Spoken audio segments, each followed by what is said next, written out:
ಎಲ್ರಿಗೂ ನಮಸ್ಕಾರ. ರಶ್ಮಿ ಧ್ವನಿ ಕನ್ನಡ ಯೂಟ್ಯೂಬ್ ಚಾನಲ್ಗೆ ಎಲ್ರಿಗೂ ಸ್ವಾಗತ. ನೋಡಿ, ನಿಮ್ಮೆಲ್ಲರ ಒತ್ತಾಯದ ಮೇರೆಗೆ ಕಂಪ್ಯೂಟರ್ನಲ್ಲಿ MCQ ಪ್ರಶ್ನೆಗಳನ್ನು ಮಾಡಿ ಅಂತ ತುಂಬ ಜನರು ಮೆಸೇಜನ್ನು ಹಾಕಿದ್ರಿ. ಹಾಗಾಗಿ ನಾನು ಈ ಕಂಪ್ಯೂಟರ್ಗೆ ಸಂಬಂಧಪಟ್ಟ ಹಾಗೆ ಒಂದು 100 ಪ್ರಶ್ನೆಗಳನ್ನು ಕೊಡುವಂಥ ಒಂದು ಸಣ್ಣ ಪ್ರಯತ್ನವನ್ನು ಮಾಡಿದ್ದೀನಿ. ಬನ್ನಿ ಸ್ಟಾರ್ಟ್ ಮಾಡೋಣ. ಕಂಪ್ಯೂಟರ್ ಭಾಗಗಳು ಮತ್ತು ಘಟಕಗಳು. ಕಂಪ್ಯೂಟರ್, ಕಂಪೋನೆಂಟ್ ಮತ್ತು ಆಪರೇಷನ್. 100 ಮುಖ್ಯ ಬಹು ಆಯ್ಕೆ ಪ್ರಶ್ನೆಗಳು, MCQs. ಮೊದಲನೇ ಪ್ರಶ್ನೆ, ಇನ್ಪುಟ್ ಸಾಧನಗಳ ಬಗ್ಗೆ ಕೆಲವೊಂದು ಪ್ರಶ್ನೆಗಳಿವೆ. ನಾನು ನಿಮಗೆ ಪ್ರಶ್ನೆಯನ್ನು ಹೇಳ್ತಾ ಆಮೇಲೆ ಆಪ್ಷನ್ಸ್ ಹೇಳ್ತಾ ಉತ್ತರವನ್ನು ಹೇಳ್ತಾ ಹೋಗ್ಬಿಡ್ತೀನಿ. ನಿಮಗೆ ಏನಾದರೂ ಡೌಟ್ ಇದ್ದರೆ ನೀವು ಮೆಸೇಜ್ ಮಾಡಿದ್ರೆ ಅದಕ್ಕೆ ನಾನು ಉತ್ತರವನ್ನು ಕೊಡುವಂಥ ಒಂದು ಸಣ್ಣ ಪ್ರಯತ್ನವನ್ನು ಮಾಡ್ತೀನಿ. ಬನ್ನಿ ಸ್ಟಾರ್ಟ್ ಮಾಡೋಣ. ಮೊದಲನೇ ಪ್ರಶ್ನೆ, ಕಂಪ್ಯೂಟರ್ಗೆ ಪಠ್ಯ ಮತ್ತು ಆಜ್ಞೆಗಳನ್ನು ನಮೂದಿಸಲು ಅತ್ಯಂತ ಸಾಮಾನ್ಯವಾದ ಇನ್ಪುಟ್ ಸಾಧನ ಯಾವುದು? ನೋಡಿ, ಅವ್ರು ಏನು ಕೇಳ್ತಾ ಇದ್ದಾರೆ, ಕಂಪ್ಯೂಟರ್ ಪಠ್ಯ ಮತ್ತು ಆಜ್ಞೆಗಳನ್ನು ನಮೂದಿಸುವುದು ಯಾವುದದು? Printer, monitor, keyboard, speaker. ಉತ್ತರ ಕೀಬೋರ್ಡ್. ಕಂಪ್ಯೂಟರ್ ಪರದೆಯ ಮೇಲೆ ಕರ್ಸರನ್ನು ಸರಿಸಲು ಬಳಸುವ ಇನ್ಪುಟ್ ಸಾಧನ ಯಾವುದು? ಮೌಸ್ ಅಥವಾ ಇಲಿ, ಹಾರ್ಡ್ ಡಿಸ್ಕ್, CPU, ಪ್ರಾಥಮಿಕ ಮೆಮೊರಿ. ಫಸ್ಟು ಪ್ರಶ್ನೆಯನ್ನು ನಾವು ನೀಟಾಗಿ ಓದ್ಕೋಬೇಕು. ಕಂಪ್ಯೂಟರ್ ಸ್ಕ್ರೀನ್ ಇದೆ, ಅದರ ಮೇಲೆ ಕರ್ಸರನ್ನು ಸರಿಸಲು ಬಳಸ್ತಕ್ಕಂಥ ಒಂದು ಇನ್ಪುಟ್ ಸಾಧನಕ್ಕೆ ಏನಂತಾರೆ ಅಂತ ಕೊಟ್ಟಿದ್ದಾರೆ. ಮೌಸ್ ಅಥವಾ ಇಲಿ. ಭೌತಿಕ ದಾಖಲೆಗಳು, ಫಿಸಿಕಲ್ ಡಾಕ್ಯುಮೆಂಟ್ಸ್ ಅಥವಾ ಚಿತ್ರಗಳನ್ನು ಕಂಪ್ಯೂಟರ್ಗೆ ಇನ್ಪುಟ್ ಮಾಡಲು ಯಾವುದನ್ನು ಬಳಸಲಾಗುತ್ತದೆ? Printer, scanner, speaker, projector. Scanner.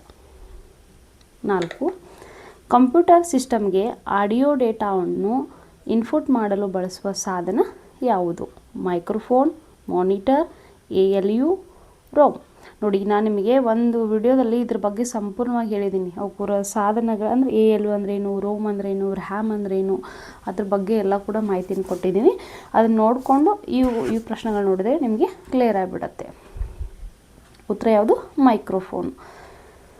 ಕೆಳಗಿನವುಗಳಲ್ಲಿ ಯಾವುದು ಇನ್ಪುಟ್ ಸಾಧನದ ಉದಾಹರಣೆಯಾಗಿದೆ? Printer, speaker, keyboard, monitor. ಉತ್ತರ ಕೀಬೋರ್ಡ್. ಧ್ವನಿ ಮೆಮೊಗಳನ್ನು ರಚಿಸಲು ಮತ್ತು ವಿಡಿಯೋ ಕಾನ್ಫರೆನ್ಸ್ಗೆ ಧ್ವನಿ ನೀಡುವುದಕ್ಕೆ ಯಾವುದು ಸೂಕ್ತ? Scanner, microphone, laser printer, hard disk. Microphone. 7ನೇ ಪ್ರಶ್ನೆ, ಕೀಬೋರ್ಡನ್ನು ಯಾವ ಮಾದರಿಯ ಸಾಧನವೆಂದು ಪರಿಗಣಿಸಲಾಗುತ್ತದೆ? ಕಂಪ್ಯೂಟರ್ಗೆ ಕಚ್ಚಾ ಡೇಟಾ ಮತ್ತು ಸೂಚನೆಗಳನ್ನು ನೀಡುವ ಪ್ರಕ್ರಿಯೆಗೆ ಏನೆಂದು ಕರೆಯುತ್ತಾರೆ? ಔಟ್ಪುಟ್ಟಿಂಗ್, ಸಂಸ್ಕರಣೆ, ಇನ್ಪುಟ್ಟಿಂಗ್, ಕಂಟ್ರೋಲಿಂಗ್. ಉತ್ತರ ಸಿ, ಇನ್ಪುಟ್ಟಿಂಗ್. ಫೋಟೋಗಳು ಮತ್ತು ಕಾಗದದ ದಾಖಲೆಗಳನ್ನು ಡಿಜಿಟಲ್ ರೂಪಕ್ಕೆ ತರಲು ಬಳಸುವ ಸಾಧನ ಯಾವುದು? Scanner, speaker, control unit, RAM. Scanner. Mouse ಯಾವ ರೀತಿಯ ಸಾಧನ? ಪಾಯಿಂಟಿಂಗ್ ಇನ್ಪುಟ್ ಸಾಧನ, ಪ್ರಿಂಟಿಂಗ್ ಸಾಧನ, ಸೇಕರಣಾ ಸಾಧನ, ಧ್ವನಿ ಉತ್ಪಾದಕ. ಪಾಯಿಂಟಿಂಗ್ ಇನ್ಪುಟ್ ಸಾಧನ. ಕಂಪ್ಯೂಟರ್ನಲ್ಲಿ ಗೇಮಿಂಗ್ ಅಥವಾ ಗ್ರಾಫಿಕ್ಸ್ ನಿಯಂತ್ರಣಕ್ಕೆ ಮೌಸ್ ಹೊರತಾಗಿ ಬಳಸುವ ಮತ್ತೊಂದು ಇನ್ಪುಟ್ ಸಾಧನ ಯಾವುದು? Joystick, printer, hard disk, ROM. ಉತ್ತರ ಜಾಯ್ಸ್ಟಿಕ್. ಬಾರ್ಕೋಡ್ಗಳನ್ನು ಓದಲು ವ್ಯಾಪಾರ ಮಳಿಗೆಗಳಲ್ಲಿ ಬಳಸುವ ಸಾಧನ ಯಾವುದು? ಬಾರ್ಕೋಡ್ ರೀಡರ್ ಅಥವಾ ಸ್ಕ್ಯಾನರ್, ಪ್ರಿಂಟರ್, ಪ್ರೊಜೆಕ್ಟರ್, ಸ್ಪೀಕರ್. ಉತ್ತರ ಬಾರ್ಕೋಡ್ ರೀಡರ್ ಅಥವಾ ಸ್ಕ್ಯಾನರ್. ಕಂಪ್ಯೂಟರ್ಗೆ ನೇರವಾಗಿ ಬೆರಳಿನ ಸ್ಪರ್ಶದ ಮೂಲಕ ಆಜ್ಞೆ ನೀಡುವ ಪರದೆಗೆ ಏನೆನ್ನಲಾಗುತ್ತದೆ? ಉತ್ತರ ಟಚ್ ಸ್ಕ್ರೀನ್ ಅಥವಾ ಇನ್ಪುಟ್ ಅಥವಾ ಔಟ್ಪುಟ್, ಪ್ಲೋಟರ್, ಹಾರ್ಡ್ ಡ್ರೈವ್, CDU. ಉತ್ತರ ಟಚ್ ಸ್ಕ್ರೀನ್ ಅಥವಾ ಇನ್ಪುಟ್ ಅಥವಾ ಔಟ್ಪುಟ್. ವೆಬ್ ಕ್ಯಾಮ್ ಯಾವ ವಿಭಾಗಕ್ಕೆ ಸೇರುತ್ತದೆ? ಇನ್ಪುಟ್ ಸಾಧನ, ಔಟ್ಪುಟ್ ಸಾಧನ, ಸೆಕೆಂಡರಿ ಮೆಮೊರಿ, ಪ್ರೊಸೆಸ್ ಯೂನಿಟ್. ಉತ್ತರ ಇನ್ಪುಟ್ ಸಾಧನ. OMR ಸೀಟುಗಳನ್ನು ಮೌಲ್ಯಮಾಪನ ಮಾಡಲು ಬಳಸುವ ಸಾಧನ ಯಾವುದು? OMR scanner, laser printer, inkjet, speaker. OMR scanner ಉತ್ತರವಾಗಿದೆ. ಕೀಬೋರ್ಡ್ನಲ್ಲಿರುವ ಅತ್ಯಂತ ದೊಡ್ಡ ಕೀ ಯಾವುದು? Enter key, space bar, back space ಮತ್ತು ಶಿಫ್ಟ್ ಕೀ. ಉತ್ತರ ಸ್ಪೇಸ್ ಬಾರ್. ಕೀಬೋರ್ಡ್ನ ಮೇಲ್ಭಾಗದಲ್ಲಿರುವ F1 ನಿಂದ F12 ವರೆಗಿನ ಕೀಗಳನ್ನು ಏನೆಂದು ಕರೆಯುತ್ತಾರೆ? ಫಂಕ್ಷನ್ ಕೀಗಳು, ನ್ಯೂಮರಿಕ್ ಕೀಗಳು, ಆರೋ ಕೀಗಳು, ಆಮೇಲೆ ಆಲ್ಫಾಬೆಟ್ ಕೀಗಳು. ಉತ್ತರ ಫಂಕ್ಷನ್ ಕೀಗಳು. ಮೌಸ್ ಎಡ್ ಕ್ಲಿಕ್ ಸಾಮಾನ್ಯವಾಗಿ ಯಾವುದಕ್ಕೆ ಬಳಕೆಯಾಗುತ್ತದೆ? ಎ.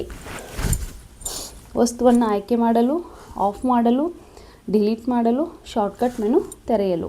ವಸ್ತುವನ್ನು ಆಯ್ಕೆ ಮಾಡಲು. ಮೌಸ್ನ ಬಲ ಕ್ಲಿಕ್ ಯಾವುದಕ್ಕೆ ಬಳಕೆಯಾಗುತ್ತದೆ? Right click. ಆಯ್ಕೆಗಳ ಮೆನು ಅಂದರೆ ಕಾಂಟೆಕ್ಸ್ಟ್ ಮೆನು ತೆರೆಯಲು, ಕಂಪ್ಯೂಟರ್ ಆನ್ ಮಾಡಲು, ಪ್ರಿಂಟ್ ತೆಗೆಯಲು, ಫೈಲ್ ಡಿಲೀಟ್ ಮಾಡಲು. ಆಯ್ಕೆಗಳ ಮೆನು ಕಾಂಟೆಕ್ಸ್ಟ್ ಮೆನು ತೆರೆಯಲು. ಲಿಖಿತ ಅಥವಾ ಪ್ರಿಂಟ್ ಆದ ಪಠ್ಯವನ್ನು ಡಿಜಿಟಲ್ ಅಕ್ಷರಗಳಾಗಿ ಪರಿವರ್ತಿಸುವ ತಂತ್ರಜ್ಞಾನ ಯಾವುದು? OCR, RAM, ALU, GPU. OCR optical recorder recognisation. CPU ಮತ್ತು ಸಂಸ್ಕರಣೆ ಅಂದರೆ CPU ಮತ್ತು ಸೆಂಟ್ರಲ್ ಪ್ರೊಸೆಸ್ ಯೂನಿಟಿಂಗ್ ಅಂತ ಕರಿತೀವಿ. ಅದು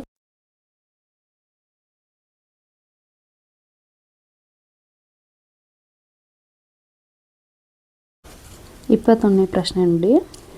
ಕಂಪ್ಯೂಟರ್ ಯಂತ್ರದ ಮೆದುಳು ಬ್ರೈನ್ ಆಫ್ ಕಂಪ್ಯೂಟರ್ ಎಂದು ಯಾವುದನ್ನು ಕರೆಯಲಾಗುತ್ತದೆ? RAM ಕೇಂದ್ರ ಸಂಸ್ಕರಣಾ ಘಟಕ ಅಂದರೆ CPU. Hard disk monitor. ಉತ್ತರ ಕೇಂದ್ರ ಸಂಸ್ಕರಣಾ ಘಟಕ. CPUನ ಪೂರ್ಣ ರೂಪವೇನು? Central performance unit, central processing unit, control processing unit, computer power unit. Central processing unit. CPUನಲ್ಲಿರುವ ಪ್ರಮುಖ ಘಟಕಗಳು ಯಾವುವು? ನಿಯಂತ್ರಣ ಘಟಕ, CU, ALU ಮತ್ತು ರೆಜಿಸ್ಟರ್ಗಳು. RAM, ROM, HDD, monitor, printer, mouse, input output storage. ಉತ್ತರ ನಿಯಂತ್ರಣ ಘಟಕ, CU, ALU ಮತ್ತು ರೆಜಿಸ್ಟರ್ಗಳು. ಮೆಮೊರಿಯಿಂದ ಸೂಚನೆಗಳನ್ನು ಓದುವ ಮತ್ತು ಡಿಕೋಡ್ ಮಾಡುವ ಜವಾಬ್ದಾರಿ ಯಾರದ್ದು? ನಿಯಂತ್ರಣ ಘಟಕ, ALU, ಹಾರ್ಡ್ ಡಿಸ್ಕ್, ಪ್ರಿಂಟರ್. ನಿಯಂತ್ರಣ ಘಟಕ ಅಂದರೆ ಉತ್ತರ.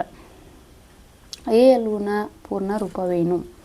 Arithmetic logic unit, advance logic unit, array logic unit, application logic unit. ಉತ್ತರ ಅರ್ಥಮೆಟಿಕ್ ಲಾಜಿಕ್ ಯೂನಿಟ್. ಸಂಕಲನ, ವ್ಯವಕಲನ ಮತ್ತು ತಾರ್ಕಿಕ ಹೋಲಿಕೆಗಳನ್ನು ಕಾರ್ಯಗತಗೊಳಿಸುವ CPUನ ಭಾಗ ಯಾವುದು?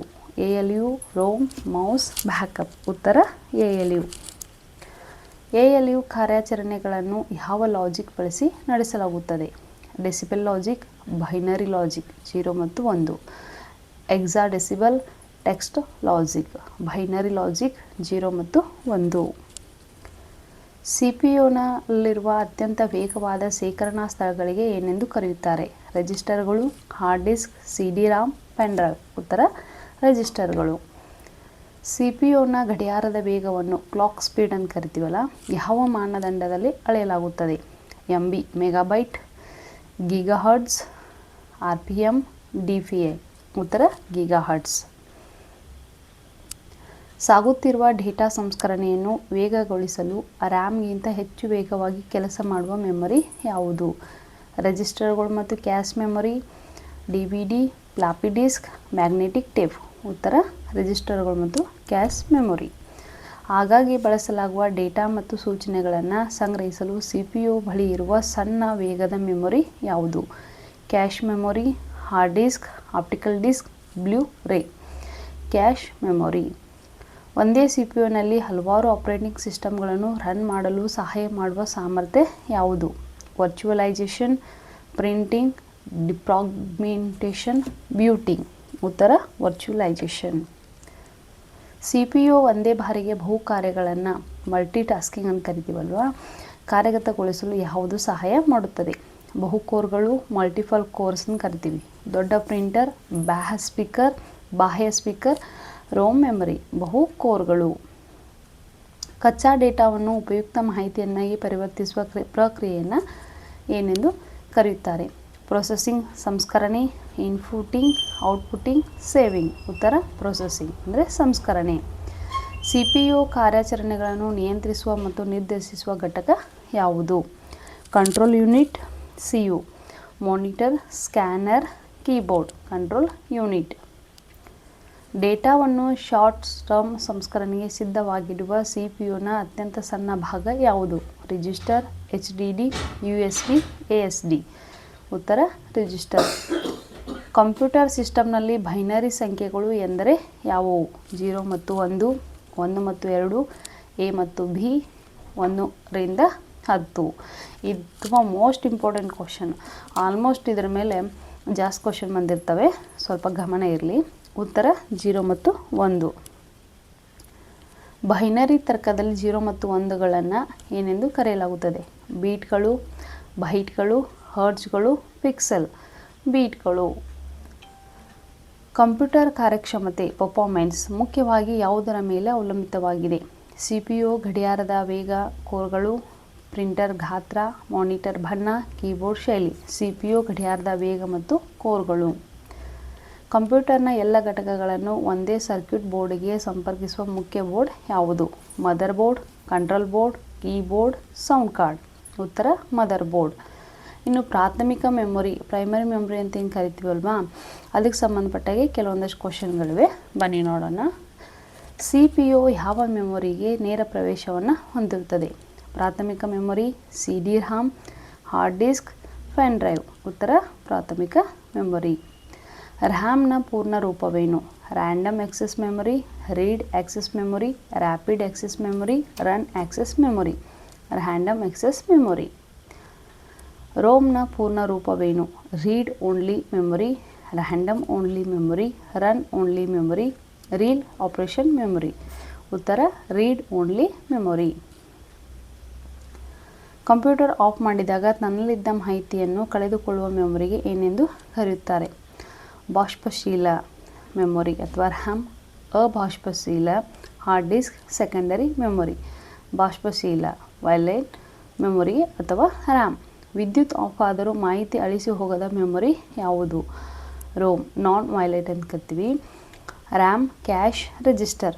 ರೋಮ್. ಕಂಪ್ಯೂಟರ್ ಚಾಲನೆಯಲ್ಲಿರುವಾಗ ಪ್ರಸ್ತುತ ಪ್ರಕ್ರಿಯೆಗೊಳ್ಳುತ್ತಿರುವ ಡೇಟಾವನ್ನು ಎಲ್ಲಿ ಇರಿಸಲಾಗುತ್ತದೆ? ರ್ಯಾಮ್ನಲ್ಲಿ, DVD-ನಲ್ಲಿ, ಪ್ರಿಂಟರ್ನಲ್ಲಿ, ಪ್ಲೋಟರ್ನಲ್ಲಿ. ರ್ಯಾಮ್ನಲ್ಲಿ. ಕಂಪ್ಯೂಟರ್ ಬೂಟ್ ಆಫ್ ಆಗಲು ಅಗತ್ಯವಿರುವ BIOS ಮೂಲ ಇನ್ಪುಟ್ ಅಥವಾ ಔಟ್ಪುಟ್ ಸಿಸ್ಟಮ್ ಎಲ್ಲಿ ಸಂಗ್ರಹವಾಗಿರುತ್ತದೆ? ರೋಮ್ನಲ್ಲಿ, ಫರ್ಮ್ವೇರ್. ರ್ಯಾಮ್ನಲ್ಲಿ, ಮೌಸ್ನಲ್ಲಿ, ಮಾನಿಟರ್ನಲ್ಲಿ. ರೋಮ್ನಲ್ಲಿ ಅಂದರೆ ಫರ್ಮ್ವೇರ್. ತಾತ್ಕಾಲಿಕ ಶೇಖರಣಾ ಮಾಧ್ಯಮವಾಗಿ ಅತ್ಯಂತ ಪರಿಣಾಮಕಾರಿಯಾಗಿ ಕಾರ್ಯನಿರ್ವಹಿಸುವ ಪ್ರಾಥಮಿಕ ಮೆಮೊರಿ ಯಾವುದು? RAM, CD, hard disk, magnetic tape. ಉತ್ತರ ರ್ಯಾಮ್. ಪ್ರಾಥಮಿಕ ಮೆಮೊರಿಯನ್ನು ಎಷ್ಟು ಮುಖ್ಯ ವಿಧಗಳಾಗಿ ವರ್ಗೀಕರಿಸಲಾಗಿದೆ? 2 ರ್ಯಾಮ್ ಮತ್ತು ರೋಮ್, 4, 10, 5. 2 ಯಾವ್ಯಾವು? ರ್ಯಾಮ್ ಮತ್ತು ರೋಮ್. ಕಂಪ್ಯೂಟರ್ ಪ್ರೋಗ್ರಾಂ ಪೂರ್ಣಗೊಂಡ ನಂತರ ಮಾಹಿತಿ ಎಲ್ಲಿಂದ ತೆಗೆದುಹಾಕಲ್ಪಡುತ್ತದೆ? ಪ್ರಾಥಮಿಕ ಮೆಮೊರಿಯಿಂದ, ರೋಮ್ನಿಂದ, BIOSನಿಂದ, ಮದರ್ ಬೋರ್ಡ್ನಿಂದ. ಪ್ರಾಥಮಿಕ ಮೆಮೊರಿಯಿಂದ. ರ್ಯಾಮ್ಗೆ ಹೋಲಿಸಿದರೆ ರೋಮ್ನಲ್ಲಿದ್ದ ಡೇಟಾವನ್ನು ಏನು ಮಾಡಲು ಸಾಧ್ಯವಿಲ್ಲ? ಸುಲಭವಾಗಿ ತಿದ್ದುಪಡಿ ಅಥವಾ ಬರೆಯಲು ಅಂದರೆ ರೈಟ್ ಮಾಡಲು ಸಾಧ್ಯವಿಲ್ಲ, ಓದಲು ಸಾಧ್ಯವಿಲ್ಲ, ಬೂಟ್ ಮಾಡಲು ಸಾಧ್ಯವಿಲ್ಲ, ಯಾವುದೂ ಅಲ್ಲ. ಸುಲಭವಾಗಿ ತಿದ್ದಲು ಅಥವಾ ಬರೆಯಲು ಸಾಧ್ಯವಿಲ್ಲ. BIOSನ ಪೂರ್ಣ ರೂಪವೇನು? ಬೇಸಿಕ್ ಇನ್ಪುಟ್ ಅಥವಾ output system, base internal operating system, binary input output software, basic instruction operating system. Basic input or output system. Computer ಪ್ರಾರಂಭವಾಗುವ ಪ್ರಕ್ರಿಯೆಗೆ ಏನೆಂದು ಕರೆಯುತ್ತಾರೆ? Booting, printing, scanning, compiling. Booting. Cache ಮೆಮೊರಿಯು ಯಾವುದರ ಮಧ್ಯೆ ಕೆಲಸ ಮಾಡುತ್ತದೆ? CPU ಮತ್ತು ರ್ಯಾಮ್ನ ಮಧ್ಯೆ, ಕೀಬೋರ್ಡ್ ಮತ್ತು ಮೌಸ್ ಮಧ್ಯೆ, ಪ್ರಿಂಟರ್ ಮತ್ತು ಮಾನಿಟರ್ ಮಧ್ಯೆ, HDD ಮತ್ತು SSD ಮಧ್ಯೆ. CPU ಮತ್ತು ರ್ಯಾಮ್ನ ಮಧ್ಯೆ. ಪ್ರೋಮ್ ಎಂದರೆ ಏನು? Programmable read only memory, primary read only memory, read only memory, processing read only memory. Programmable read only memory. EPROMನ ಪೂರ್ಣ ರೂಪವೇನು? Erasable programmable read only memory, external programmable read only memory, electronic programmable read only memory, extended programmable read only memory. Erasable programmable read only memory ಸರಿಯಾದ ಉತ್ತರ. EPROMನ ಪೂರ್ಣ ರೂಪವೇನು? ಇಲ್ಲಿ confuse ಆಗಬೇಡಿ. EPROM ಅಂದ್ರೇನು? PROM ಅಂದ್ರೇನು ಸರಿಯಾಗಿ ನೆನ್ಪಿಟ್ಕೊಳ್ಳಿ. Electrically erasable programmable read only memory, external erasable read only memory, easy programmable read only memory, efficient erasable processing memory. Answer electrically erasable programmable read only memory. SARM ಎಂದರೆ ಏನು? Static random access memory, system random access memory, ಆಮೇಲೆ sequential random access memory, standard random access memory. ಉತ್ತರ static random access memory. DRAM ಎಂದರೆ ಏನು?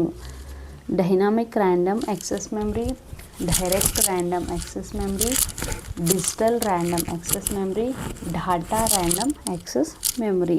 ಉತ್ತರ dynamic random access memory. 1 byte ಎಷ್ಟು ಬೀಟ್ಗಳಿಗೆ ಸಮನಾಗಿರುತ್ತದೆ?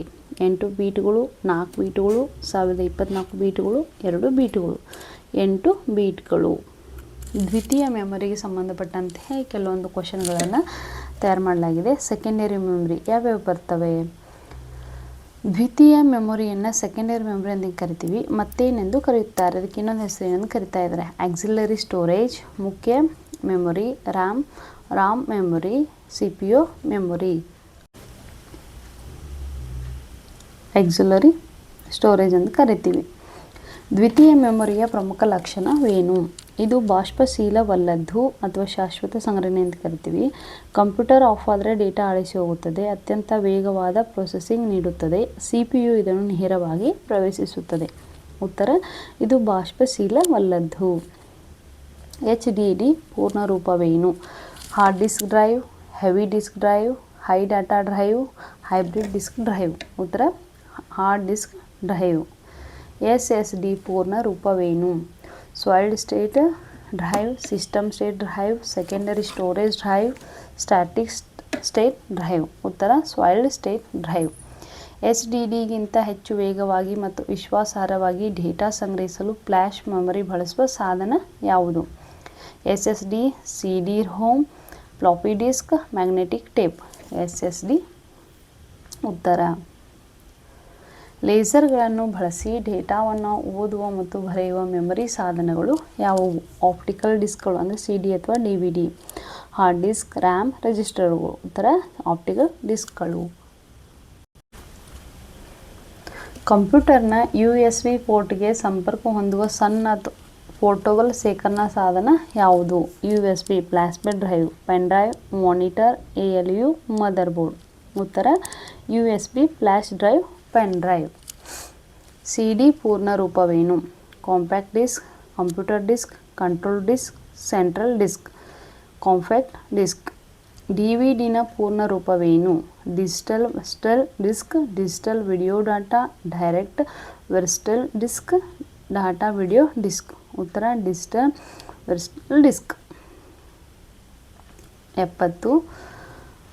ಮ್ಯಾಗ್ನೆಟಿಕ್ ಡಿಸ್ಕ್ ಆಧಾರಿತ ದ್ವಿತೀಯ ಮೆಮೊರಿ ಸಾಧನ ಯಾವುದು? Hard disk drive, DVD, CD-ROM. ಉತ್ತರ ಹಾರ್ಡ್ ಡಿಸ್ಕ್ ಡ್ರೈವ್ ಅಂದರೆ HDD. ದೀರ್ಘಕಾಲೀನ ಡೇಟಾ ಬ್ಯಾಕಪ್ ಮತ್ತು ಸಾಫ್ಟ್ವೇರ್ ವಿತರಣೆಗೆ ಯಾವುದನ್ನು ಬಳಸಲಾಗುತ್ತದೆ? ಸೆಕೆಂಡರಿ ಮೆಮೊರಿ ಸಾಧನಗಳು, ರ್ಯಾಮ್, ಕ್ಯಾಚ್, ರಿಜಿಸ್ಟರ್ಸ್. ಉತ್ತರ ಸೆಕೆಂಡರಿ ಮೆಮೊರಿ ಸಾಧನಗಳು. ಸಿಸ್ಟಮ್ ಕ್ರ್ಯಾಶ್ ಆದಾಗ ನಿರ್ಣಾಯಕ ಡೇಟಾವನ್ನು ನಷ್ಟದಿಂದ ರಕ್ಷಿಸಲು ಏನು ಮಾಡಬೇಕು? ದ್ವಿತೀಯ ಮೆಮೊರಿಯಲ್ಲಿ ಬ್ಯಾಕಪ್ ಇಟ್ಟುಕೊಳ್ಳಬೇಕು, ರ್ಯಾಮ್ ಹೆಚ್ಚು ಮಾಡಬೇಕು, ಮಾನಿಟರ್ ಬದಲಾಯಿಸಬೇಕು, ಕೀಬೋರ್ಡ್ ಆಫ್ ಮಾಡಬೇಕು. ಉತ್ತರ ದ್ವಿತೀಯ ಮೆಮೊರಿಯಲ್ಲಿ ಬ್ಯಾಕಪ್ ಇಟ್ಟುಕೊಳ್ಳಬೇಕು. ಸಾಮಾನ್ಯವಾಗಿ ಒಂದು CDಯ ಶೇಖರಣಾ ಸಾಮರ್ಥ್ಯ ಎಷ್ಟು ಇರುತ್ತದೆ? ಸುಮಾರು 700 MB, 4.7 GB, 1 TB, 100 KB. ಸುಮಾರು 700 ಅಂದರೆ 700 MB MB. ಸಾಮಾನ್ಯವಾಗಿ ಸಿಂಗಲ್ ಲೇಯರ್ DVDಯ ಶೇಖರಣಾ ಸಾಮರ್ಥ್ಯ ಎಷ್ಟು ಇರುತ್ತದೆ? 4.7 GB, 700 MB, 25 GB, 1 MB. ಉತ್ತರ 4.7 GB. 1 KB ಕಿಲೋಬೈಟ್ ಎಂದರೆ ಎಷ್ಟು ಬೈಟ್ಗಳು? 1024 ಬೈಟ್ಗಳು, 1000 ಬೈಟ್ಗಳು, 100 ಬೈಟ್ಗಳು, 8 ಬೈಟ್ಗಳು. 1024 ಬೈಟ್ಗಳು. 1 MB ಅಂದರೆ ಮೆಗಾಬೈಟ್ ಎಂದರೆ ಎಷ್ಟು? 1024 KB, 1024 GB, 1024 ಬೈಟ್ಸ್, 8 KB. ಉತ್ತರ 1024 KB. ಈ ಮೆಗಾಬೈಟ್, ಗೀಗಾಬೈಟ್, 1 ಬೈಟ್ ಅಂದರೆ ಎಷ್ಟು? 1024 ಬೈಟ್ಗೆ ಏನಂತ ಕರೀತಾರೆ? ಇದನ್ನು ನೀಟಾಗಿ ನೀಟಾಗಿ ನೋಡ್ಕೊಳ್ಳಿ. ಯಾಕಪ್ಪ ಅಂತಂದರೆ ಇದ್ರ ಬಗ್ಗೆ ಆಲ್ಮೋಸ್ಟ್ ಕ್ವಶನ್ ಬರುವಂಥ ಸಾಧ್ಯತೆ ಇರುತ್ತೆ. ಹೀಗಾಗಿ 1 GB ಅಂದರೆ ಗೀಗಾಬೈಟ್ ಯಾವುದಕ್ಕೆ ಸಮನಾಗಿರುತ್ತದೆ? 1024 MB, 1024 KB, 1024 TB, 500 MB. 1024 MB. 1 TB terabyte ಎಂದರೆ ಎಷ್ಟು? 1024 GB, 1024 MB, 100 GB, 1024 PB. ಉತ್ತರ 1024 GB. ಕೆಳಗಿನವುಗಳಲ್ಲಿ ಯಾವುದು ಅತ್ಯಂತ ವೇಗವಾದ ಸೆಕೆಂಡರಿ ಶೇಖರಣಾ ಸಾಧನವಾಗಿದೆ? SSD, HHD, HDD, ಫ್ಲಾಪಿ ಡಿಸ್ಕ್, CD-ROM. SSD. ಪೆನ್ಡ್ರೈವ್ಗಳಲ್ಲಿ ಬಳಸಲಾಗುವ ತಂತ್ರಜ್ಞಾನ ಯಾವುದು? ಫ್ಲ್ಯಾಶ್ ಮೆಮೊರಿ, ಆಪ್ಟಿಕಲ್ ತಂತ್ರಜ್ಞಾನ, magnetic tape, vacuum tube. Flash memory. Output ಸಾಧನಗಳ ಬಗ್ಗೆ ಕೆಲವೊಂದು ಔಟ್ಪುಟ್ ಡಿವೈಸ್ ಮತ್ತು ಅದರ ಬಗ್ಗೆ ಕೆಲವೊಂದು ಪ್ರಶ್ನೆಗಳನ್ನು 20 ಪ್ರಶ್ನೆಗಳನ್ನು ತಯಾರಿಸಿದ್ದೀನಿ. ಸಂಸ್ಕರಿಸಿದ ಡೇಟಾವನ್ನು ಬಳಕೆದಾರರಿಗೆ ಪ್ರದರ್ಶಿಸಲು ಅಥವಾ ಕಳುಹಿಸಲು ಬಳಸುವ ಸಾಧನಗಳು ಯಾವುವು? ಔಟ್ಪುಟ್ ಸಾಧನಗಳು, ಇನ್ಪುಟ್ ಸಾಧನಗಳು, ಪ್ರೊಸೆಸಿಂಗ್ ಸಾಧನಗಳು, ಶೇಖರಣಾ ಸಾಧನಗಳು. ಉತ್ತರ ಔಟ್ಪುಟ್ ಸಾಧನಗಳು. ಕಂಪ್ಯೂಟರ್ನಲ್ಲಿ ವಿಡಿಯೋಗಳು ಮತ್ತು ಚಿತ್ರಗಳನ್ನು ಪರದೆಯ ಮೇಲೆ ತೋರಿಸುವ ಪ್ರಮುಖ ಔಟ್ಪುಟ್ ಸಾಧನ ಯಾವುದು? Monitor, scanner, keyboard, mouse. ಉತ್ತರ ಮಾನಿಟರ್. ದಾಖಲೆಗಳ ಹಾರ್ಡ್ ಕಾಪಿ ಪಡೆಯಲು ಬಳಸುವ ಸಾಧನ ಯಾವುದು? Printer, monitor, microphone, projector. ಉತ್ತರ ಪ್ರಿಂಟರ್. ದ್ರವಶಾಹಿಯನ್ನು ಲಿಕ್ವಿಡ್ ಇಂಕ್ ಅಂತ ಕರಿತೀವಿ ಬಳಸಿ ಉತ್ತಮ ಗುಣಮಟ್ಟದ ಪ್ರಿಂಟ್ ನೀಡುವ ಪ್ರಿಂಟರ್ ಯಾವುದು? Ink jet printer, laser printer, dot matrix, 3D printer. Ink jet printer. Toner ಅಂದರೆ ಪೌಡರ್ ಬಳಸಿ ವೇಗವಾದ ಮತ್ತು ಹೆಚ್ಚಿನ ಪ್ರಮಾಣದ ಮುದ್ರಣ ಮಾಡುವ ಪ್ರಿಂಟರ್ ಯಾವುದು? Laser printer, ink jet printer, thermal printer, plotter. Laser printer. ಕಂಪ್ಯೂಟರ್ನಿಂದ ಶ್ರವ್ಯ audio ಅಂತ ಕರಿತೀವಲ್ವಾ ರೂಪದಲ್ಲಿ ಫಲಿತಾಂಶ ಪಡೆಯಲು ಬಳಸುವ ಸಾಧನ ಯಾವುದು? Speaker, scanner, printer, monitor. ಉತ್ತರ ಸ್ಪೀಕರ್. ಗೋಡೆ ಅಥವಾ ದೊಡ್ಡ ಪರದೆಯ ಮೇಲೆ ಬೃಹತ್ ಚಿತ್ರಗಳು ಮತ್ತು ವಿಡಿಯೋಗಳನ್ನು ಪ್ರದರ್ಶಿಸಲು ಬಳಸುವ ಸಾಧನ ಯಾವುದು? Projector, monitor, printer, scanner. Projector. ಮಾನಿಟರ್ನಲ್ಲಿ ಪ್ರದರ್ಶನಗೊಳ್ಳುವ ಪ್ರತಿಬಿಂಬಕ್ಕೆ ಏನೆಂದು ಕರೆಯುತ್ತಾರೆ? Soft copy, hard copy, printed copy, paper copy. Soft copy. ಕಾಗದದ ಮೇಲೆ ಮುದ್ರಿತಗೊಂಡ ಪ್ರತಿಯನ್ನು ಏನೆಂದು ಕರೆಯುತ್ತಾರೆ? Hard copy, soft copy, virtual copy, binary copy. ಉತ್ತರ ಹಾರ್ಡ್ ಕಾಪಿ. ದೊಡ್ಡ ಗಾತ್ರದ ಬ್ಯಾನರ್ಗಳು, ನಕ್ಷೆಗಳು ಮತ್ತು ಫ್ಲೆಕ್ಸ್ ಮುದ್ರಣ ಮಾಡಲು ಬಳಸುವ ಸಾಧನ ಯಾವುದು? Floater, monitor, inkjet, scanner. ಉತ್ತರ ಫ್ಲೋಟರ್. ಕಂಪ್ಯೂಟರ್ನ ಕಾರ್ಯಾಚರಣೆಗಳ ಬಗ್ಗೆ ಏನು ಕಂಪ್ಯೂಟರ್ ಆಪರೇಷನ್ಸ್ ಅಂತ ಕರಿತಿಲ್ಲ ಅದ್ರ ಬಗ್ಗೆ ಸಂಬಂಧಪಟ್ಟಂತೆ ಇನ್ನೊಂದು 10 ಕ್ವಶನು. ಕಂಪ್ಯೂಟರ್ ಸಿಸ್ಟಮ್ ನಿರ್ವಹಿಸುವ 5 ಮುಖ್ಯ ಕಾರ್ಯಾಚರಣೆಗಳು ಯಾವುವು? ನೋಡಿ, inputting, processing, storage, outputting, controlling. Login, open, edit, save, exit. Cut, copy, paste, delete, print. CPU, RAM, ROM, HDD, mouse. ಉತ್ತರ inputting, processing, storage, outputting, controlling. ಕಂಪ್ಯೂಟರ್ಗೆ ನೀಡಲಾದ ಕಚ್ಚಾ ದತ್ತಾಂಶಕ್ಕೆ ಏನೆಂದು ಕರೆಯುತ್ತಾರೆ? ಡೇಟಾ, ಮಾಹಿತಿ, ಔಟ್ಪುಟ್, ರಿಸಲ್ಟ್. ಉತ್ತರ ಡೇಟಾ. ಸಂಸ್ಕರಣೆಯ ನಂತರ ಸಿಗುವ ಅರ್ಥಪೂರ್ಣ ಫಲಿತಾಂಶಕ್ಕೆ ಏನೆಂದು ಕರೆಯುತ್ತಾರೆ? ಮಾಹಿತಿ. ಕಚ್ಚಾ ಡೇಟಾ, ಇನ್ಪುಟ್, ಕೋಡ್. ಉತ್ತರ ಮಾಹಿತಿ. ಎಲ್ಲ ಕಾರ್ಯಾಚರಣೆಗಳು ಸರಿಯಾದ ಅನುಕ್ರಮದಲ್ಲಿ ನಡೆಯುವುದನ್ನು ಯಾರು ಖಚಿತಪಡಿಸುತ್ತಾರೆ? ನಿಯಂತ್ರಣ ಘಟಕ, ಪ್ರಿಂಟರ್, ಸ್ಪೀಕರ್, ಹಾರ್ಡ್ ಡಿಸ್ಕ್. ನಿಯಂತ್ರಣ ಘಟಕ. ಪ್ರಕ್ರಿಯೆಗೆ ಕಳುಹಿಸುವ ಮುನ್ನ ಮತ್ತು ಔಟ್ಪುಟ್ ನೀಡುವ ಮುನ್ನ ಡೇಟಾವನ್ನು ಎಲ್ಲಿ ಇರಿಸಲಾಗುತ್ತದೆ? ಸ್ಟೋರೇಜ್, ಸಂಗ್ರಹಣೆ ಅಥವಾ ಮೆಮೊರಿ, ಪ್ರಿಂಟರ್ನಲ್ಲಿ, ಸ್ಕ್ಯಾನರ್ನಲ್ಲಿ, ಮೌಸ್ನಲ್ಲಿ. ಉತ್ತರ ಸ್ಟೋರೇಜ್ ಅಂದರೆ ಸಂಗ್ರಹಣೆ ಅಥವಾ ಮೆಮೊರಿ. CPUನಲ್ಲಿ ನಿರ್ವಹಿಸಲಾಗುವ ಮುಖ್ಯ ಪ್ರಕ್ರಿಯೆಗಳು ಯಾವುವು? ಅಂಕಗಣಿತದ ಲೆಕ್ಕಾಚಾರಗಳು, ತಾರ್ಕಿಕ ಕಾರ್ಯಾಚರಣೆಗಳು ಮತ್ತು ಡೇಟಾ ಸಾರಿಗೆ, ಪ್ರಿಂಟಿಂಗ್ ಮತ್ತು scanning, audio playback, power supply.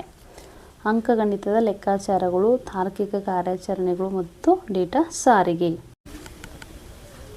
ಕಂಪ್ಯೂಟರ್ನ ಕಾರ್ಯಕ್ಷಮತೆ ವೇಗವನ್ನು ಹೆಚ್ಚಿಸಲು ಯಾವ ಮೆಮೊರಿ ಕಾಯುವ ಸಮಯವನ್ನು ಕಡಿಮೆ ಮಾಡುತ್ತದೆ? Cache memory, pen drive, printer memory, CD RAM. Cache memory. ಸಂಸ್ಕರಿಸಿದ ಫಲಿತಾಂಶಗಳನ್ನು ಪ್ರದರ್ಶಿಸುವ ಅಥವಾ ಮುದ್ರಿಸುವ ಪ್ರಕ್ರಿಯೆ ಏನೆನ್ನುತ್ತಾರೆ? ಔಟ್ಪುಟಿಂಗ್, ಇನ್ಪುಟಿಂಗ್, ಕೋಡಿಂಗ್, ಪ್ರೊಸೆಸಿಂಗ್.